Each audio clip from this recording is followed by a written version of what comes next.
Bonjour à tous, aujourd'hui nous allons vous présenter l'univers des taux d'intérêt négatifs. À l'issue de la dernière réunion de son Conseil des gouverneurs, la Banque centrale européenne a annoncé, par l'intermédiaire de son président Mario Draghi, de nombreux objectifs afin de combattre l'inflation faible qui s'est établie à 0,1% en novembre 2015. Les objectifs de la BCE étant de réanimer l'économie européenne, le président a dévoilé plusieurs mesures principales dont la baisse du taux de dépôt de -0,2% à -0,3%. Mais alors, pourquoi un taux d'intérêt négatif? Pour faire simple, cela signifie que maintenant, lorsqu'une banque commerciale a un excès de réserve et souhaite mettre cela bien au chaud dans les coffres de la banque centrale, elle doit donc désormais payer pour déposer de l'argent. Mais Robin, cela n'a aucun sens.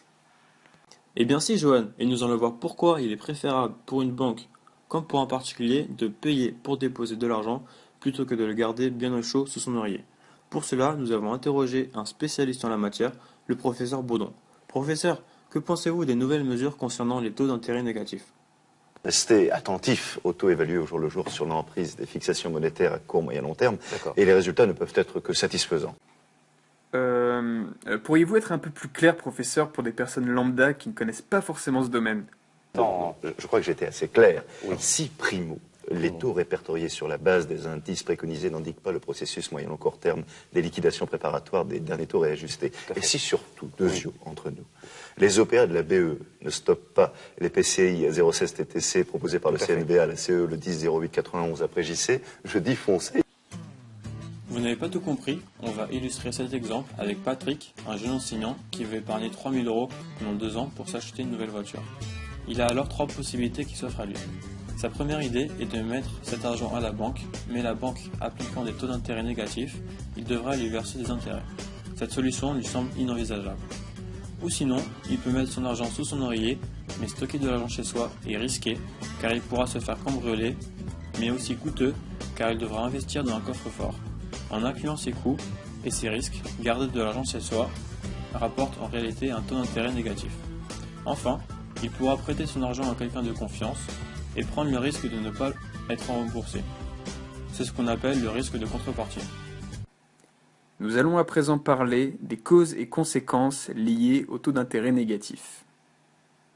Les banques qui placent leur argent à vue sur un compte auprès de la BCE récupèrent depuis lors moins que le montant qu'elles ont versé.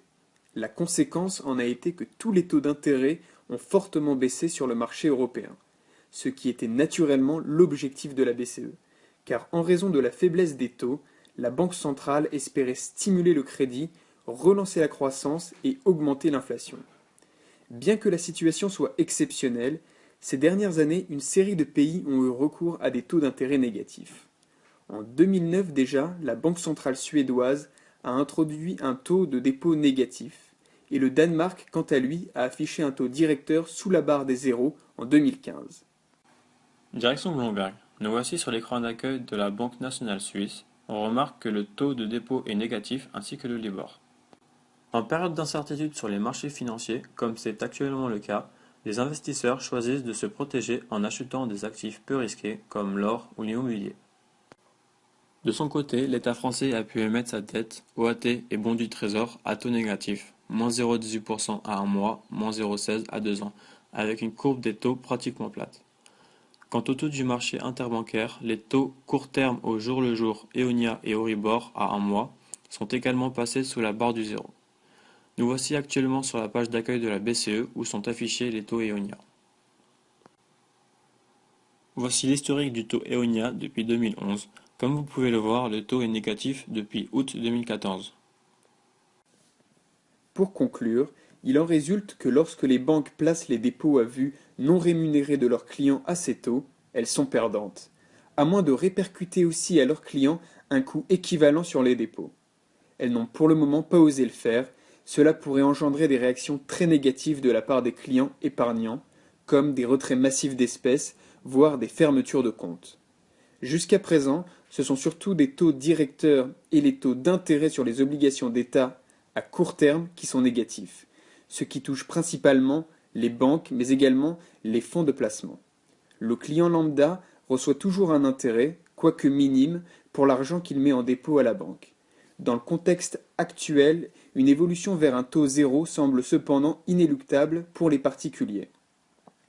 Quant aux emprunteurs, ils devraient se réjouir de la baisse des taux, que ce soit pour réaliser des investissements immobiliers, dont la tendance est à des prix baissiers, ou alors pour acquérir des biens comme l'automobile que Patrick souhaitait acheter. Le but recherché étant une relance de l'économie française ou européenne, à condition que les biens achetés soient réalisés en France ou en Europe.